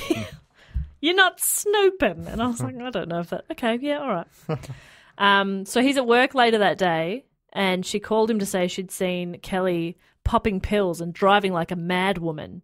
She insisted that he call the police and he reluctantly agreed, afraid she would again belittle him as a failure if he didn't comply. Oh, how embarrassing for him to be pretending that this is... I know. So this is pretending he's not... He doesn't, I mean... We assume. Well, it's just like it's a strategy for the trial. Right. How much of it... I mean, yeah, I don't know. Maybe she was a pretty intense person or... yeah. But you don't know if he actually was in on the plan the whole way or if maybe she did go, hey, do this. Well, there's like evidence It wasn't later. because his DNA was on all the drugs. Yeah. So how do you? He hasn't you explain explained that? that, has he? No. So it sounds like it's bullshit. Mm-hmm. No, both doing it together.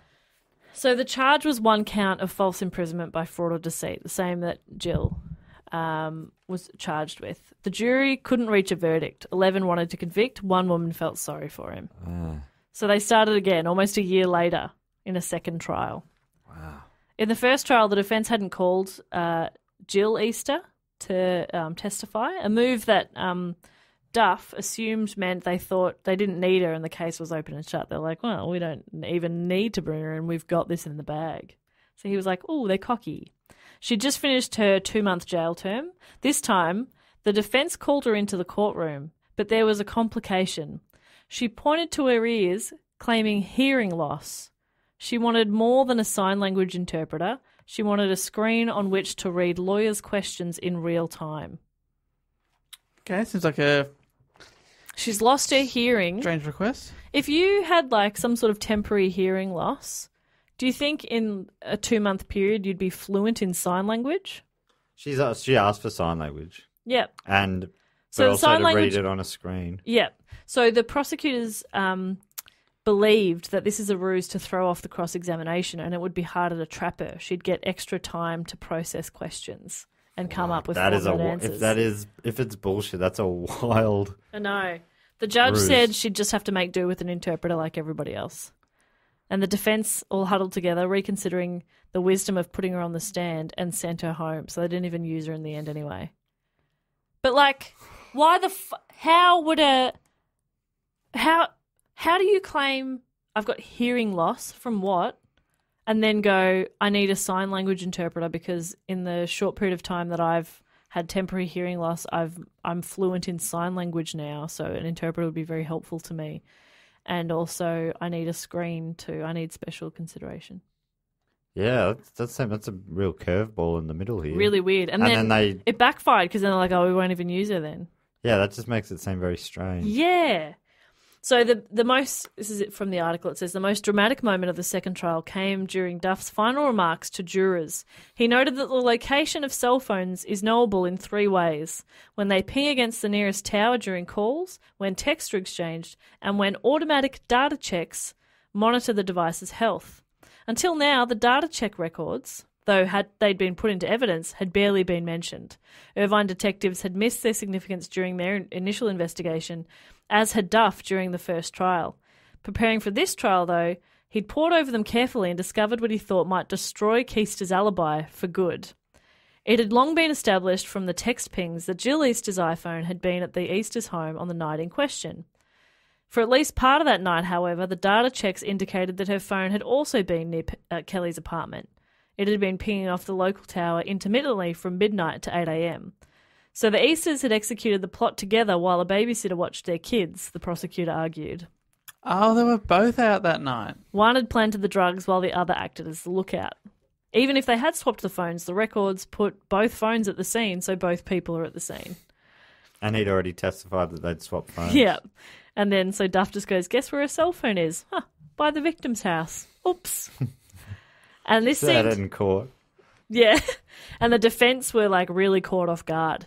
And because he'd already finished his closing arguments, it was too late for Keister's lawyer to try and convince jurors that this was junk science. After the jury left the room, he railed against the prosecutor. He said he'd been sandbagged.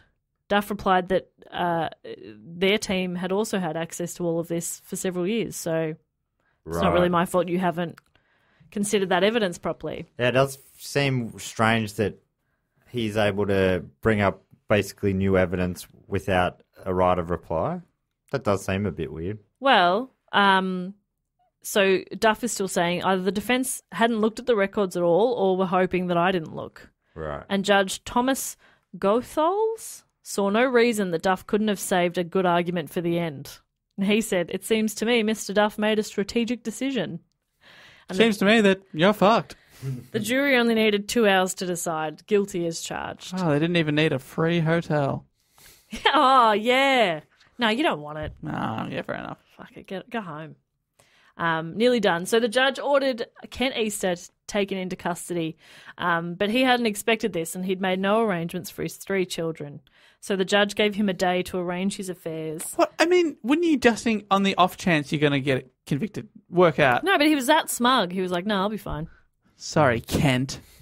And so the judge gave him a day, and the judge said, out of concern for nothing but your children. The judge made it very clear he didn't like this guy. But Jill's still at home at this point, right? Well, when he's told his wife the news that day, Keister said in court papers later, she told him he should kill himself so she could collect a $500,000 life insurance policy. And when he refused, she made another desperate suggestion, an escape to Belize with the kids. Or she would kill herself. Don't know why that Oh, my goodness. would help either. Okay, Jill. Belize, that's where McAfee went. Yeah, that's right. So he faced up to 3 years in state prison. And yeah, like I just said, the judge made no secret of his contempt for him, but noted that the prisons were full. He said, in a perfect world, I'd send you to prison largely as a statement of disgust for what you and your wife did. Instead, he sentenced him to 180 days in county jail, of which he would serve half. So 2 months. What are you talking No, wait, about? 180 days, yeah. America's full of stories 3 of months. people going to jail forever for like possession of drugs. Yeah. Right? Forever. Yeah. And then this guy, wealthy white man, goes Possession and, well, drove the Camry, so... yeah. I would have sent you to jail, but I feel sorry for the fact that you drive a Camry. So It's probably, I mean, it could be a new model. It's the kind of car that I could never afford, you know? So, I mean, I'm only joking because it's just a funny... Yeah, what if it's a new one with all the whiz-bang features? I feel like you could have said nearly any other car, but we all just I don't thought know why Toyota, Camry it is just seems funny. like such a middle-of-the-road car. Yeah. So, yeah, he serves half his sentence plus 100 hours of community service and 3 years probation. So after all that, not much. So, this is from the article again. It says, Easter did his time without the luxury of anonymity. Inmates recognised him from TV, and some thought he ought to be taken down. One day, he said, 2 of them knocked him down and bloodied his nose. I mean, it could be a lot worse in jail. Oh, they knocked me over. They shanked me in the nose. I got a nose ring. It looks sick. He'd filed for divorce just before his second trial, and he was still serving time when Jill Easter petitioned for custody of the 3 kids. She wrote of his instability and irrational behaviour and described him as an angry workaholic and heavy drinker, prone to mood swings, who would isolate himself. Turned on each other. Yeah, he'd isolate himself from his family. Such a sad story. And she said he blamed his drinking on his difficult relationship with his Catholic parents who rejected her as a non-Catholic. And she said that he had threatened to take the kids if she didn't plead guilty to the drug planting. So they're just turning on each other. He was released from jail in December of 2014, and complained in his own court papers that Jill wouldn't let him talk to their kids, wouldn't give him updates on the family cat, and wouldn't give him the airway machine he needed for his sleep apnea. Sorry, updates on the family cat was a little bit funny. That is funny. And also one of the saddest things I've ever heard. I know. Oh, no. He wanted updates on the cat, Ken. So it's this wild, like, insanely confusing story.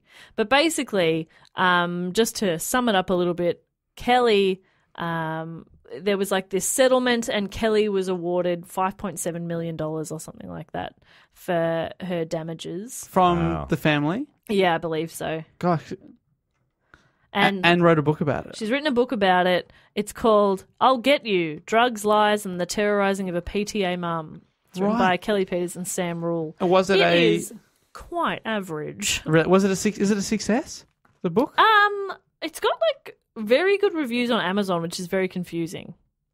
Because like there's obviously not that much, like what I've read to you there is a very detailed story that this, I mean, I wasn't just reading the LA Times article, but like the LA Times article is very thorough. But it's not a very thick book, you think? No, it must have been like they must have written this and then gone, okay, well, we need more. So they just like the first few chapters are just about Kelly's life, Kelly's upbringing and stuff. Right. And it's like, this isn't fully relevant to this story, but okay. So yeah, so she's been on Dr. Phil too, by the way, this whole thing, and there was even a pre-recorded interview with Jill Easter as well, who was still denying everything. Yeah, right. Still denying, even though she didn't deny it in court. Yeah, exactly. And I've forgotten because I didn't write it down, but Jill's like changed her name, goes by a different name now. G-Star. She's committed. She sounds like, yeah. And I don't know what's happened with like their family or their kids or anything like that. Ava Everhart, I think. Does she come across as unhinged when she's on something like Dr. Phil? Yeah. Are you watching it going, this lady is like, lying or whatever? Everyone comes off as unhinged on Dr. That's Phil. a good point. That is a good point. The Dr. Phil prism. Yeah. The editing and everything on that, I'm sure, is not to make you look great, but... Yeah. Including Dr. Phil. Yeah, he does not come off He does well. not come off well on that show. Phil, have a word to the editors, mate. That is such a crazy story, all because of some bizarre thing that her son was left outside for a few minutes. Yeah. And nothing ever happened to him. What a nightmare. I know. For Kelly and for everyone For involved. everyone. It And seems those like such kids. a mess. Oh, Yeah, gosh. the kids. Your parents are off. So this was suggested as well. It was only suggested by one person. It was suggested by Carlos, who sent me the link of the LA Times article, which sucked me in a couple of weeks ago. I was like, I was supposed to be working on my Arnie report, and I just got really sucked in reading this article. And I was like, I'll never do it justice. But I thought I'd give it a go. So I hope I did an okay job with that story. What are you going to call it? What Carlos called it was the framing of Kelli Peters, Oh, great. which I liked. But I didn't want to give any of that away to you guys in the But you start. will give it out to the audience. What do you reckon? I don't know. Yeah, it's hard to know how much you want people to know going in, because it was interesting for us to all hear it. And Yeah, maybe you As just it call came. it, the Kelli Peters. Curious case of Kelli Peters. Yeah. But, just imagine if it had been a different cop. It was like a less experienced cop Yeah, who just and- goes slam dunk. It just makes it sound to me like there are so many innocent people in jail. Oh, yeah. It's always terrifying to think about. And so many bad people not in jail. Yeah. There's that too. So that's fun to think about too. Yay! But anyway, that is my report on the framing of Kelli Peters. Was that okay? that was great. Thank Great. you. I was in the whole way. I've chewed my fingernails off. You Matt, have. you were chewing a lot, I noticed this episode. Yeah. I didn't mean to. Stressed. I was riding it. Yeah. And actually, I wasn't sure where I was going to go. In the end, it was sort of all went...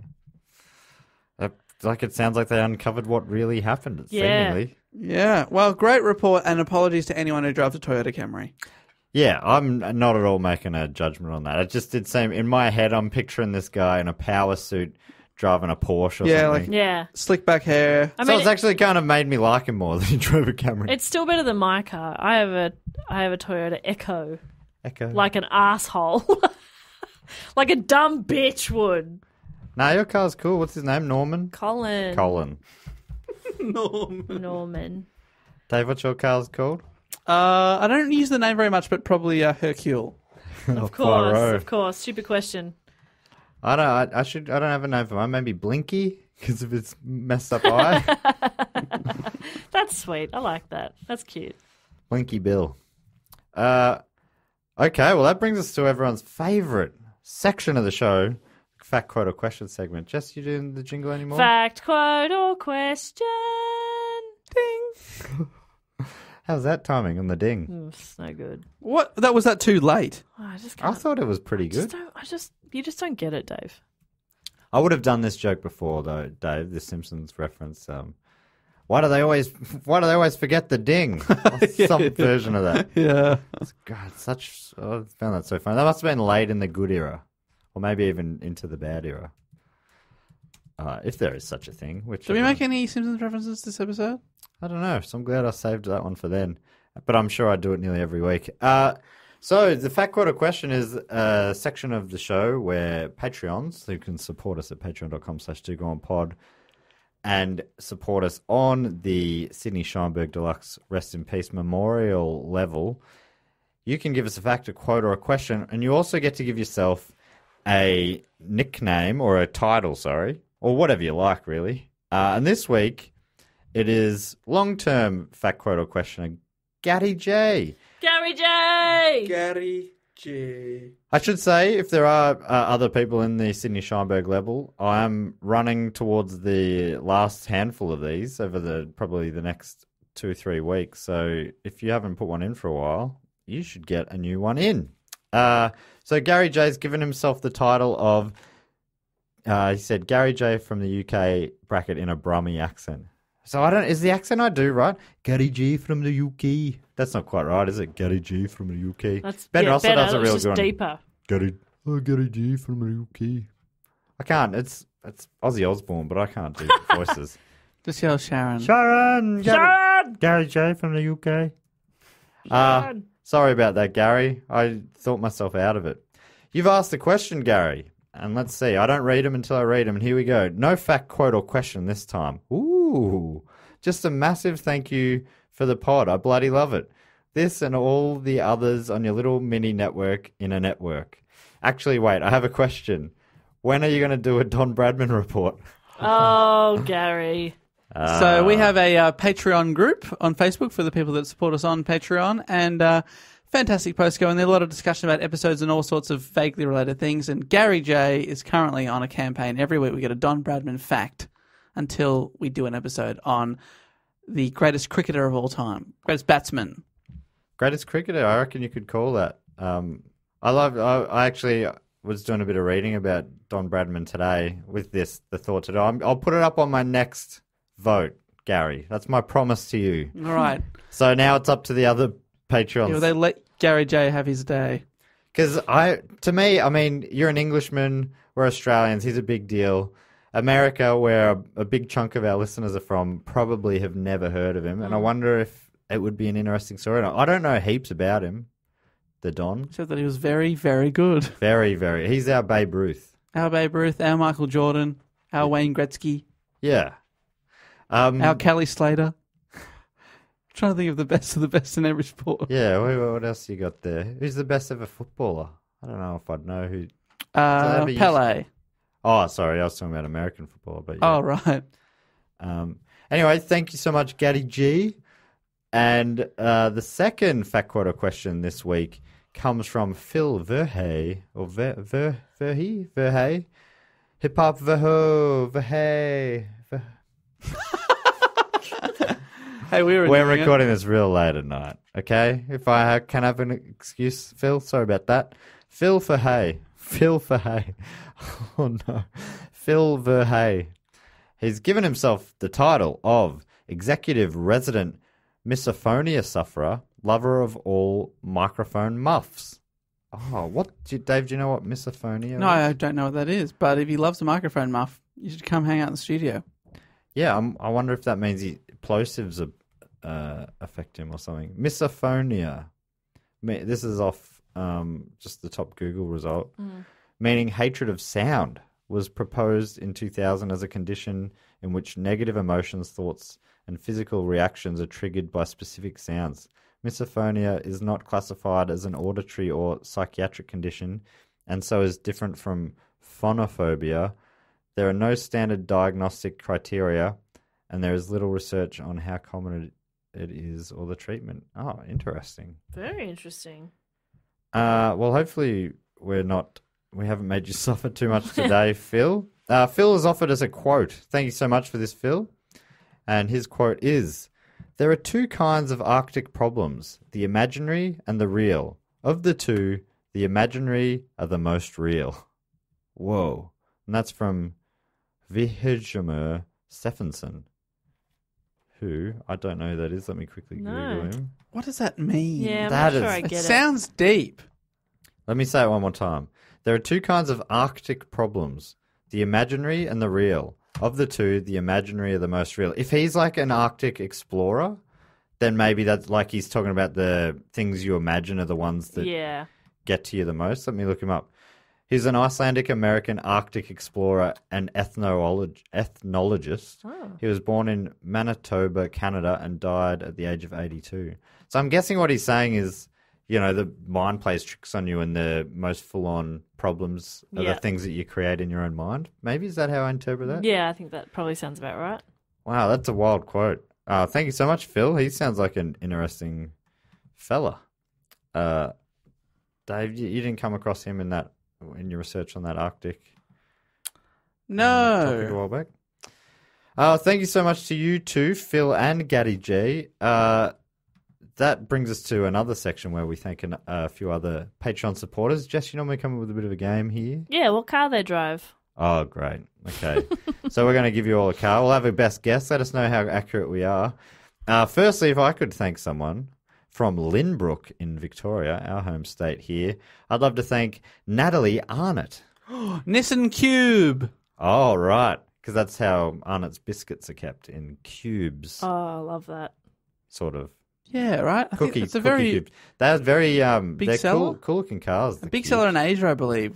Like really popular over there. Yeah, I don't know if I could fully. I'm picturing like it's a pretty boxy car on purpose. Yeah, absolutely boxy. Yeah. It's That's a cube. Yeah, it's sort of in the name. Yeah. Do they spell it quirkily with a K or something? No. No. Missed opportunity there. Yeah, it should be a cube. Yeah, Q-U-U-B-E. Club. Cube.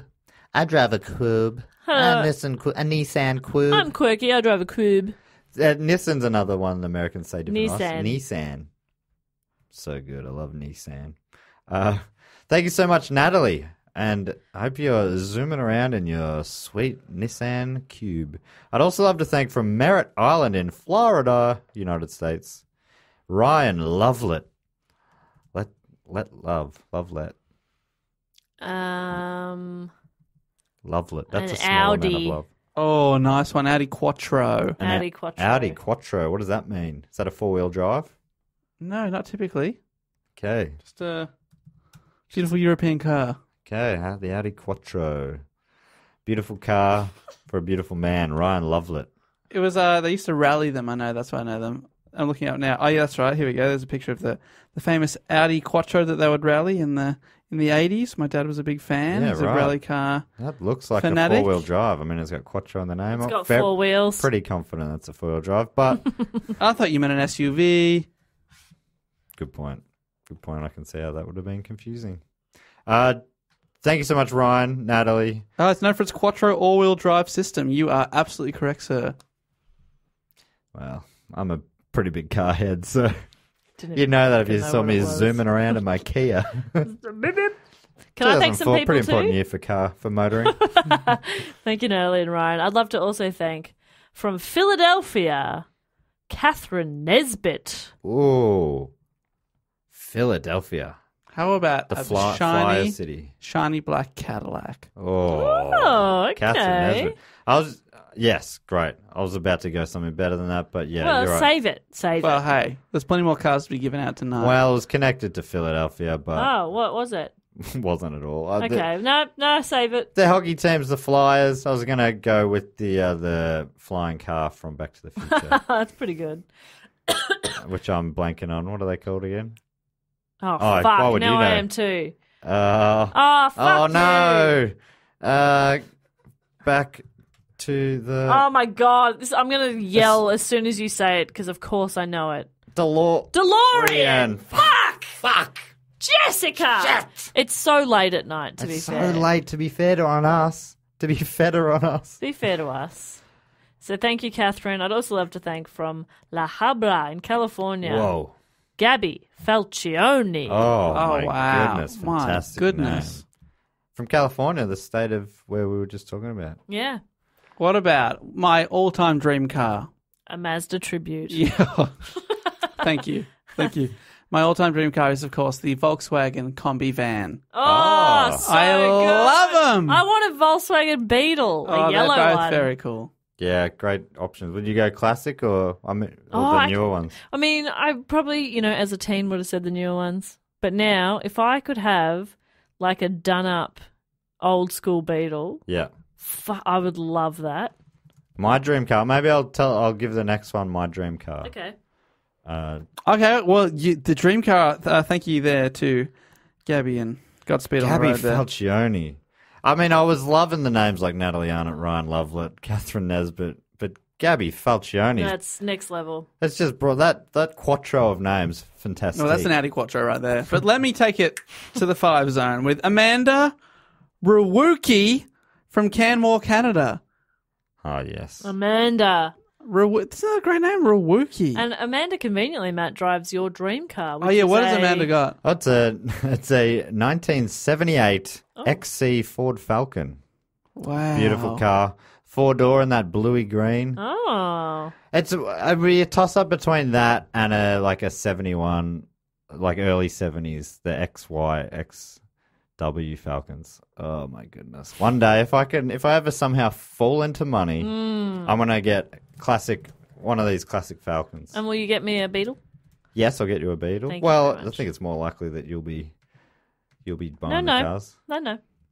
I want one from you. But yeah, I think we're going to look sick going around, and probably all cars from maybe the 70s too. Yeah, pretty cool cars. Very cool. Well, we've got one more person to thank, and that is all the way from Mimily.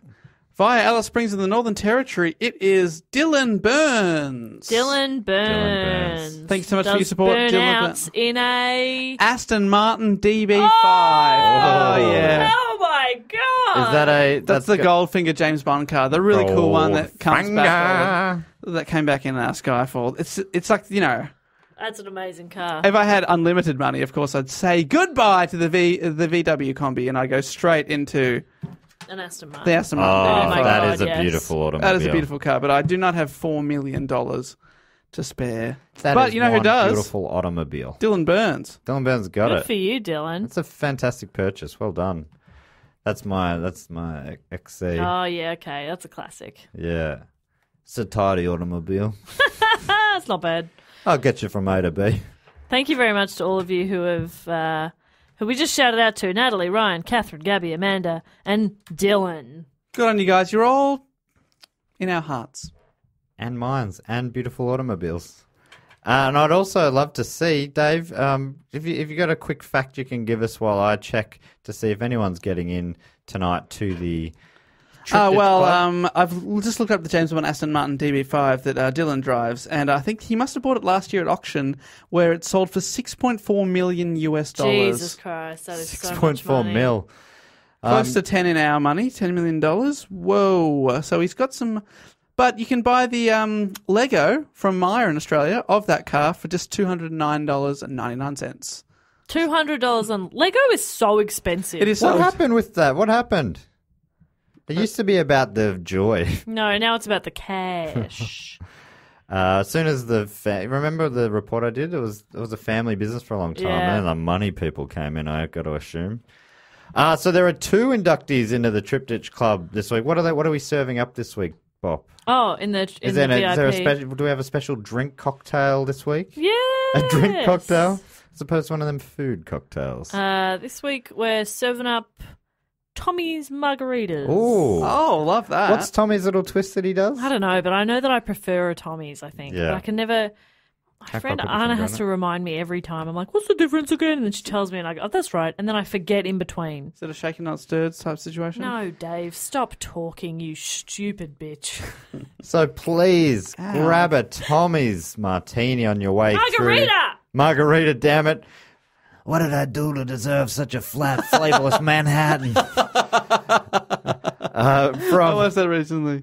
From Lancashire, Great Britain, it's Ben Duckworth. Please grab one of those margaritas. Frick. And from Georgia, I think in US, GA Dave, Georgia, general admission at the very least, Anthony Archild. Anthony. From Lawrenceville. Thank you so grab much. yourself a couple of drinks. It's so good to have you here in the club. Welcome. So if people don't know, that's Patreon supporters of ours who've been on the $5 plus level for 3 years. You get invited into this very exclusive club. Dave's working on some gold sparkly font to put your names all on our website. Bill Gates will not return my emails. How do I get it on there? He won't return my emails. So any day now he's going to get back on there. He's going to hack the mainframe, typey, and you'll be on there. We've really got to change our host to one of those new ones that makes even like plebs like us can change it. Honestly, I made my website with Wix and it's still very hard to edit. Okay. So confusing. Hear that, Matt? Hear that? Yeah, okay. But all right. I'm much dumber than Dave. Dave, why don't you just write it in a gold sparkly pen, take a photo, then upload the photo there? Have Dave you seen has my the writing? worst writing. Yes, you have thank the nicest writing. You write it, and Dave can upload it. I'll That's upload the bit photo. that I don't understand. It's the uploading to this website. Yeah, of ours. so you write it, Dave will upload it. Yes. Why is our front page still just like You got to scroll down for 3 weeks, and it's one episode. Is it still that? We get an email like this. So Acast is the people that host our podcast. We get an email out every week, like, update from Acast. It said, we've now added a subscribe button to the player. Fantastic, but can you make it not 9 feet long? It's so big. Let's go to our website, dogoonpod.com. You have to scroll down. So, It's been like this for a long time, and we've got to do something about it. It is. but look, can you see there's a subscribe button there now? So it's pretty exciting. Pretty good. There is too, yeah. It takes you a week to get to it. But Why does it look like that? Can you reply to one of those emails and let it? Maybe they don't even know. But it is funny. Look, if you zoom out, Oh my that's what God, our it just website keeps looks like. It looks like it's built for a really long dumb. tablet. Anyway, it used to be on the old host. It used to you could see. So in that same amount of space, you could see the last 100 episodes. Yeah, it was so good. Anyway, we love Acast. That's probably it's like one of the very few things that I haven't enjoyed about them is that weird quirk on their players. But we have not said it to anyone, so there's probably a button we'll click that will fix that. Don't you think? There'll be some options that we could. Anyway, does not need to be talked about now. Thanks so much for joining us, everyone. We've done. That's kind of the. We've done everything we need to. Follow us on social medias at Do Go On Pod on all of them, including at gmail.com and our website. Check out that website, dogoonpod.com. It's hard to track. I've only just seen on our website where it says follow us. It has a rollover for Dave, Jess, Matt, and Do Go On. Dave has Twitter, Instagram, and his website. Matt, Facebook, Twitter, Instagram, website. Jess, Twitter. Why is that? You've only just recently got a website. I also still have Facebook and Instagram. You've never been on Instagram, mate. That is weird. Why is that? I don't know. Twitter, you don't even like Twitter. I hate Twitter. I don't have it. All right, I'll email Bill Gates. Jesus. He's a busy guy. He's saving the world or Bill, something. help! Bill, please. So you don't think Wix is the go? We're gonna find anyway. We'll talk about this later. So thanks so much for joining us, everyone. If you are listening to this podcast right now, which I'm pretty sure you are, check out the live show tab on our website and see if we're coming near you. Yeah, that's up to date. I've done that. Dave knows somehow he's figured out that one bit, but the rest is Nothing real else. Yeah, it's confusing. easy to add an event. I know how to do that. So we've got Melbourne Comedy Festival at the time of recording coming up, a month of 4 shows, but we've got plans of getting around Australia and maybe hopefully a couple of mini international tours and maybe even one big one later in the year, but nothing is confirmed yet. But keep checking on the events thing on our social medias and we'll keep you updated on all that sort of stuff if you are lagging behind the new episodes, that is. But apart from that, we'll see you next week. I'll be back from Brisbane then and we'll just about be going into Melbourne Comedy Festival. Very exciting. So exciting. So exciting. But until then, we'll say thanks for listening and I'll say goodbye. Laters. Bye. Laters.